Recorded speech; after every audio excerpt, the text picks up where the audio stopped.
হযরতে আদম আলাইহিস সালামকে দুনিয়ার মধ্যে নামাই দিল। কেন? ওই যে গন্ধম ফলের জন্য। মনে আছে না আপনাদের? যখন নামাই দিছে, আদম নবী ডাক দিয়া কই, রব্বানা যালামনা আনফুসানা ওয়া ইল্লাম তাগফির লানা ওয়া তারহামনা লানাকুনান্না মিনাল খাসিরিন। সুবহানাল্লাহ।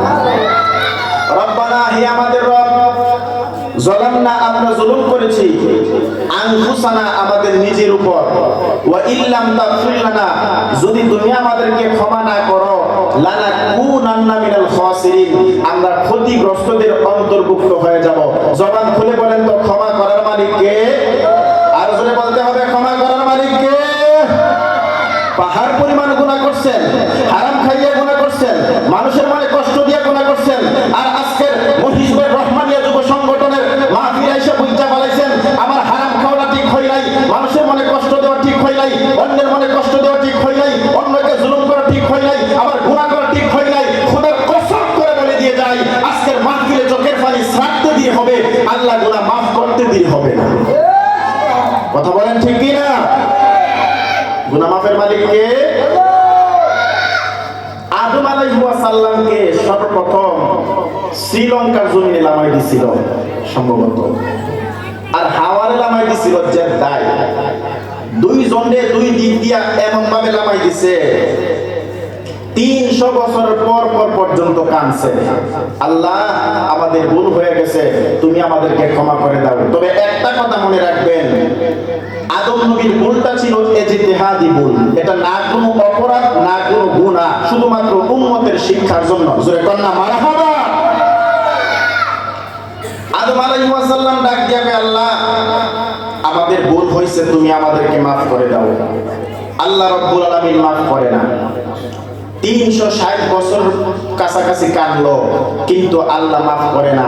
শেষ পর্যন্ত আদম নবী কই, আল্লাহ তুমি যে আমারে মাফ করো না, আমি তোমার কাছে তওবা করব।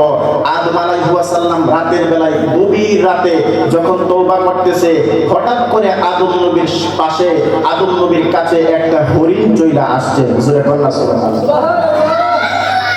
আয়েশা আদম নবীর সালাম দিছে, আদম নবী সালামের জবাব দিছে। আদম আলাইহিস সালাম হরিণের পিঠের মধ্যে হাত বুলাইয়া দিছে, হরিণের মধ্যে কস্তুরী নামক নিয়ামত তৈরি হয়ে গেছে। যখন কস্তুরী নামক নিয়ামত পাইল, হরিণ চইরা গেল, রাস্তা দিয়া যাইতেছে, আর অন্যান্য পশু পাখিরা ডাক দিয়া কই, কি ব্যাপার হরিণ, তুমি এই নিয়ামত পাইলা কেমনে? তখন হরিণ ডাক দিয়া কয়, এই জমিনের মধ্যে একজন পয়গম্বর আছে, যার হাতের পরশে আল্লাহ আমারে এই নিয়ামত দান করছে।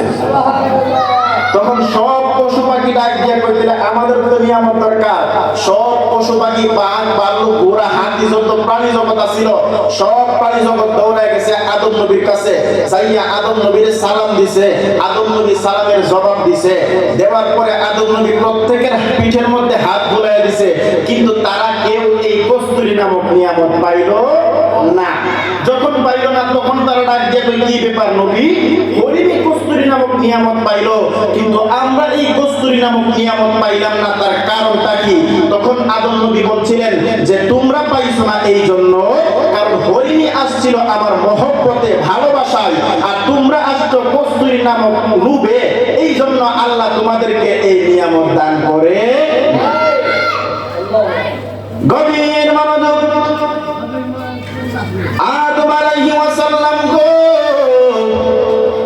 রাতের বেলায় আল্লাহর জিকির করে, আর আমার আল্লাহরে ডাক দিয়ে কয়, আল্লাহ আমাদের দুইজনের ভুল হয়ে গেছে, তুমি আমাদেরকে ক্ষমা করে দাও। কিন্তু আল্লাহ রাব্বুল আলামিন তাদেরকে ক্ষমা করে নাও।